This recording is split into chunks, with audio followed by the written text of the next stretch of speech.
and welcome to my channel all about accountancy, where we convert your accounting problems into solutions. I am your host Professor Tanmaypvttutor, and today I am back with the final episode of Journal. Yes, today is the grand finale of Journal, and to make the grand finale grand, I have taken a huge sum of Journal which will cover almost all the aspects of journal entries. Now again, it is not possible for me to cover all the aspects of journal entries, but I will try my level best. In this sum, you will find all kinds of transactions like trade discount, cash discount, capital, drawings, cash purchase, credit purchase and whatnot. The most common entries have been looked into in this sum, but still there are many entries which are not going to form a part of this sum. But if you know the two basic rules, that is how to identify the account of an identity and how to apply the golden rules of journal properly, then you can solve any sum of journal entry without any problem. So today I am going to do this sum. You have exactly 5 seconds to screenshot it or copy this question down by pausing the video. So without any further ado, let us begin with today's sum. So the first line says, prepare a journal in the books of Mr. John for the month of January 2019. So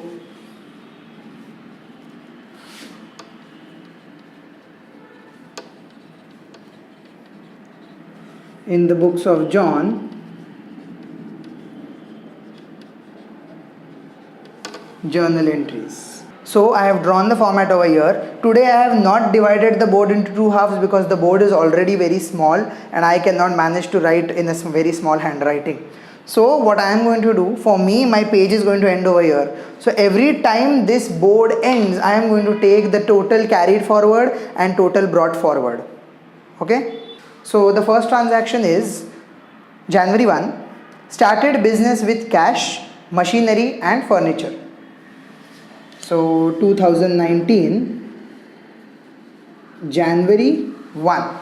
So what has John done over here? John has started his business. So this is the transaction for capital, right? So what is he bringing? He is bringing cash, he is bringing machinery, he is bringing furniture. Machinery comes in, cash comes in, furniture comes in. Therefore, all the three items are going to be debited, and obviously as this is capital, C for capital, C for credit. So I will credit my capital account. Clear? So the entry is cash account debit 50,000, machinery account debit 20,000, furniture account debit 5,000, to capital account 75,000. How did I get 75,000? The total of all these properties is 75,000. Clear? Any doubts? If you have any doubts, then please rewind the video. So this is a compound or complex entry of accounting. That is when there are multiple debits and only single credit, or there are multiple debits and credits, it is called a compound entry. A simple entry is one debit with one credit. So here your main agenda is to keep the debit and credit equal as far as possible. The narration being business started with cash, machinery and furniture.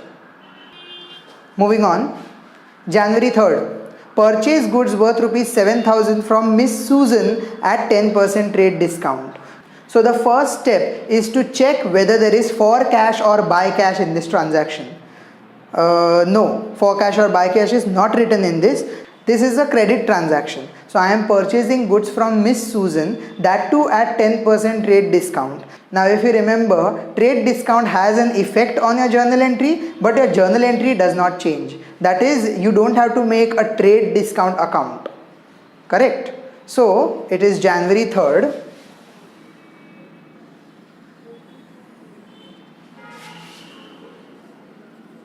January 3rd, I am purchasing goods from Miss Susan. So the goods are coming in, hence purchase account debit, and Miss Susan is the giver of these goods. So Miss Susan is going to be credited.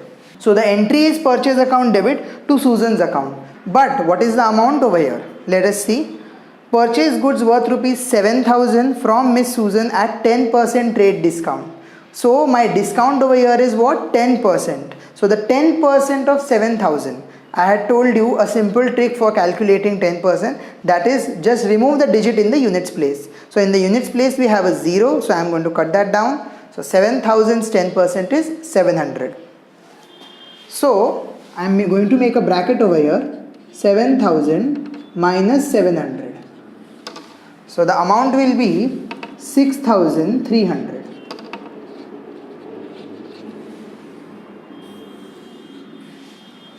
So it has an effect on your journal entry, but it will not change your journal entry. The only thing that has changed over here is your amount. Clear? The narration being goods purchased from Susan, at 10% rate discount. Moving on, January 6th, sold goods to Mr. Kevin for cash 10,000 at 5% CD. Now I have sold goods for cash, correct? So Mr. Kevin over here is not important. I am not going to mention Kevin's name anywhere. Clear? And secondly, I have sold these goods at CD, which means cash discount, and if I am getting a cash discount or if I am allowing a cash discount, cash should be involved in it. Correct? Now CD, that is cash discount, will appear in your journal entry. That is, your journal entry is going to change a bit. So let us see how does it change. So this is a cash transaction. So cash is going to come in. So cash account debit. And I am selling the goods. So whenever I sell goods, I am going to allow a discount, right? And whenever I allow a discount, it is my loss, and hence debit all losses.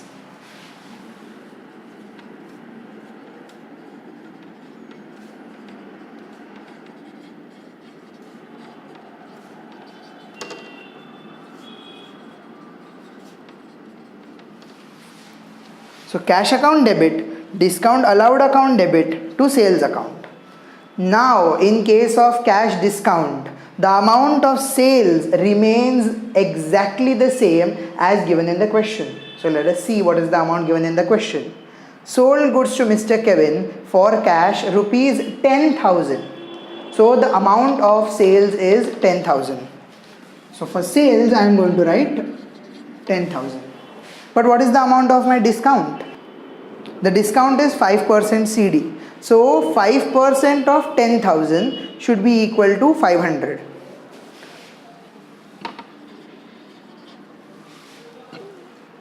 Hence the cash that I will receive is going to be 9,500. Simple maths, right? I took the 5% of 10,000, which was 500, and hence the cash that I will receive would be 10,000 minus 500, which is 9,500. Clear? Please, if you have any doubts, then rewind the video. You might understand it after listening twice or thrice. So my board has come to an end over here, so I am going to take the total. And a single line, whenever you are taking the total CF, you have to just put a single line over here. Don't put a double line, because whenever you put a double line, it implies that your sum has come to an end. So my total CF, that is total carried forward, is 91,300 over here. Now let us move on to the next page. So I have come to the next page. So here I am going to write total BF, that is brought forward,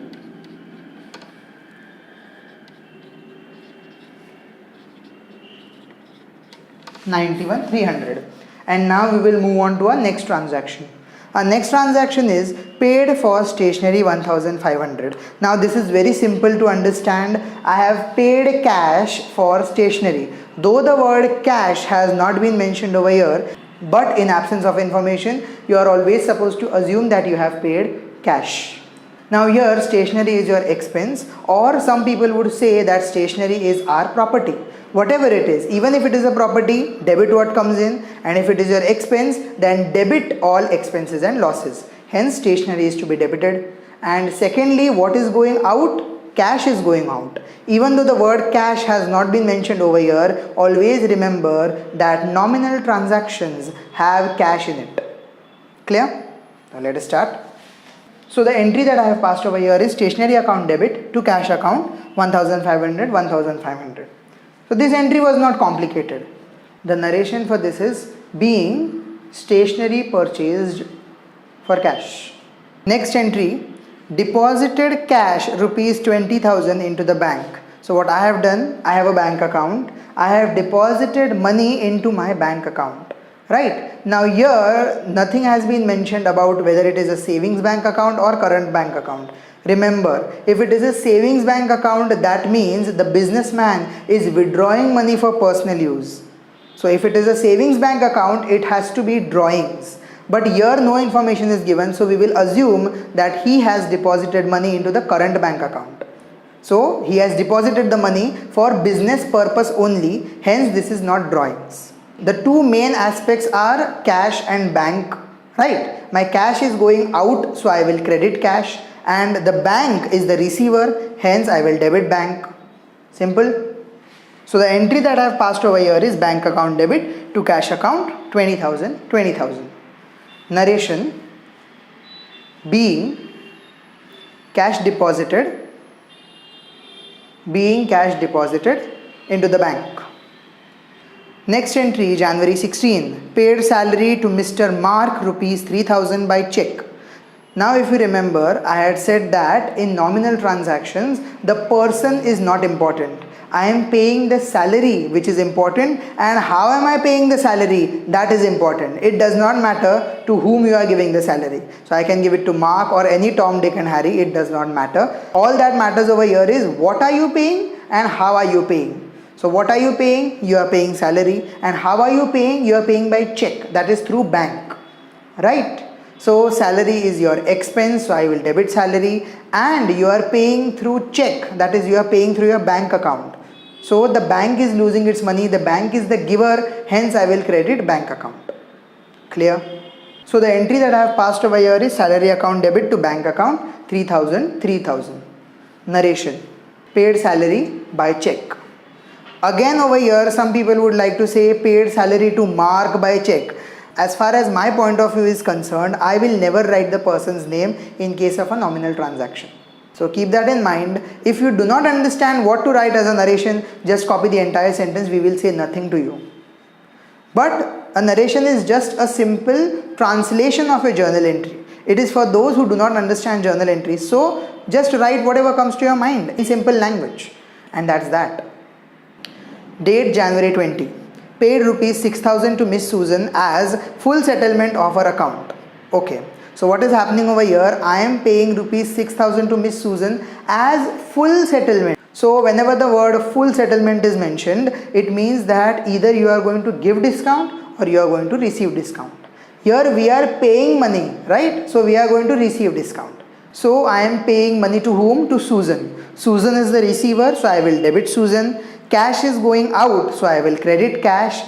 And the golden rule for discount for me is, wherever you see cash, you are supposed to put discount over there. If cash is debited, discount is also debited. If cash is credited, discount is also credited. If you do not believe me, see transaction number 3. In Hindi I call it jahan cash wahan discount.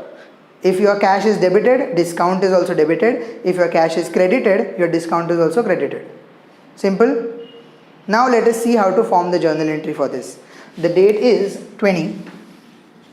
Susan is the receiver. So Susan's account debit. She is going to receive cash. So cash is going out, cash account credit, and discount account is also credited. I am receiving discount over here. So let us make it simpler. Discount received account. Okay? So how much amount do I have to pay to Susan? For this you will have to check entry number 2. If you have checked entry number 2, your entry number 2's amount will be 6,300, which means you are supposed to pay Susan 6,300 rupees. So Susan is 6,300. But actually how much cash have I paid? I have paid only rupees 6,000.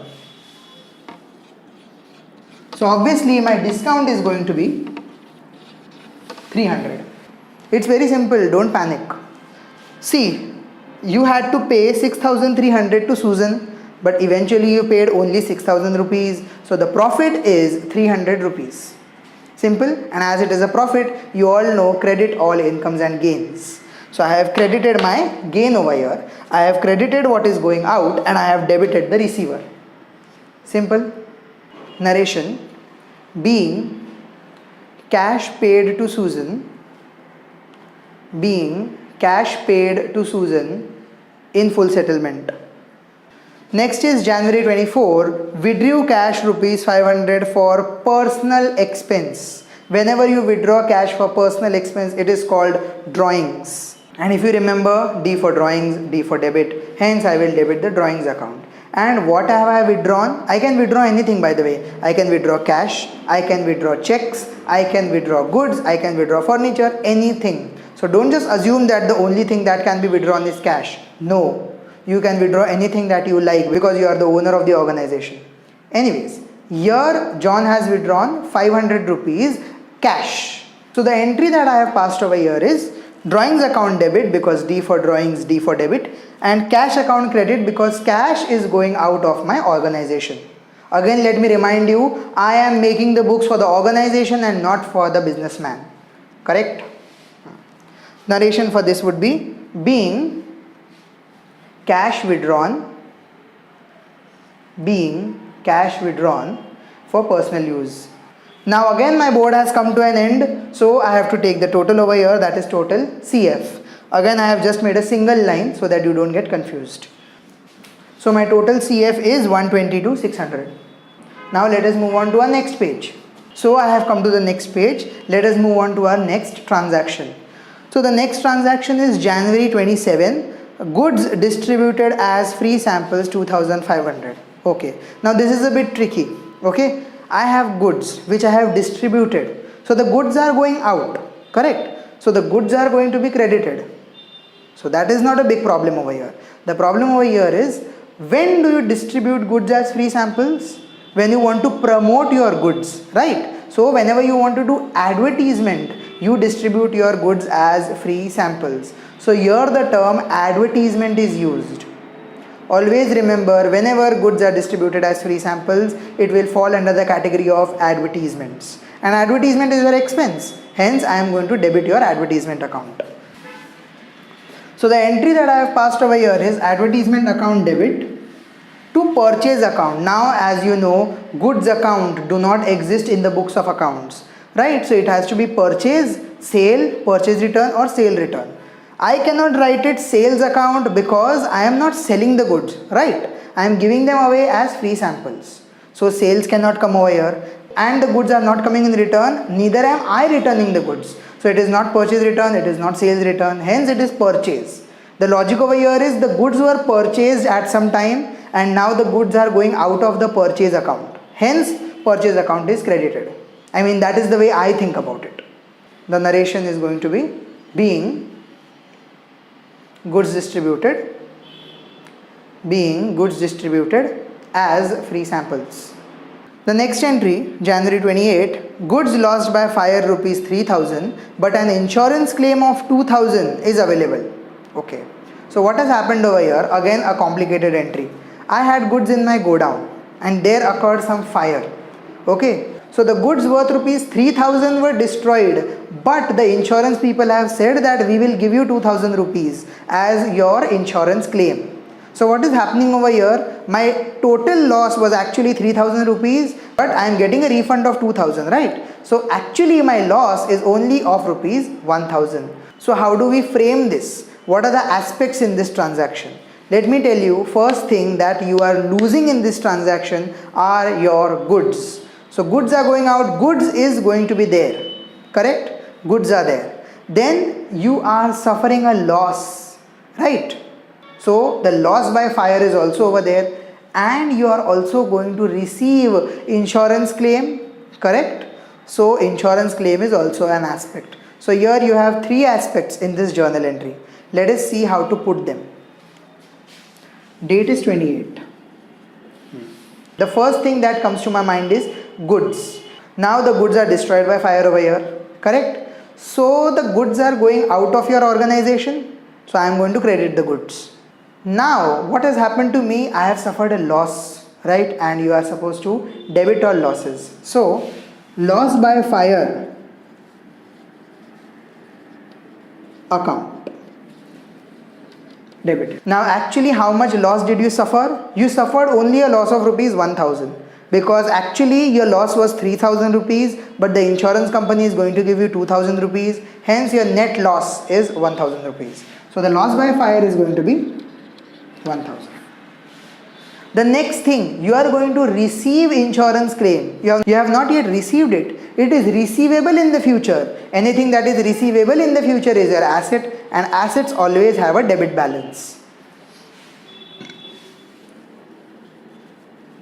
So insurance claim account debit. How much insurance claim am I getting? 2000 rupees. So 2000. And as we all know, we lost goods by fire. So 2 goods lost by fire account 3000. Now some people would ask me, why don't you write purchase account over here? There is a reason. I have lost my goods due to a specific reason, right? It was not natural that the fire occurred in my godown.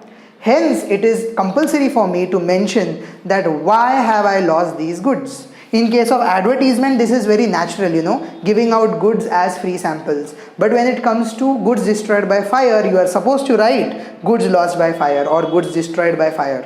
Many times we also write goods lost by earthquake. You are supposed to give the reason if it is happening due to an unexpected event, right? The fire was not expected.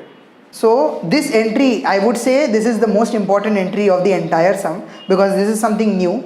So the narration for this would be being goods lost by fire,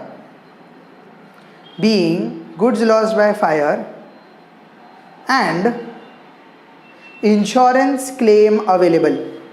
And the last entry, purchased furniture rupees 7900 and paid rupees 100 as carriage. What is happening over here? I am purchasing furniture and I am also paying for carriage. So whenever you purchase an asset, may it be building, furniture, machinery, anything, whenever you purchase an asset, there are some incidental charges. So if you remember, I had told you in the past that whenever you purchase an asset, you are supposed to take its original cost and you are supposed to add the incidental charges to it. So the original cost of my furniture is 7900 and the incidental charges, that is the carriage, is 100. So the total value of my furniture is 8000 rupees. Clear? So the entry I have passed is furniture account debit 8000 to cash account 8000. Now whenever I pay carriage expenses on my goods, I will mention the carriage separately. In case of goods, you are not supposed to add the incidental charges to it. But when it comes to furniture, building, machinery, you can actually add the incidental charges, that is erection charges, carriage charges, installation charges, etc. There are n number of charges that you will find in case of purchasing an asset. So here I have not mentioned the word carriage anywhere, but when you are writing the narration, you are supposed to mention that it includes 100 rupees for carriage.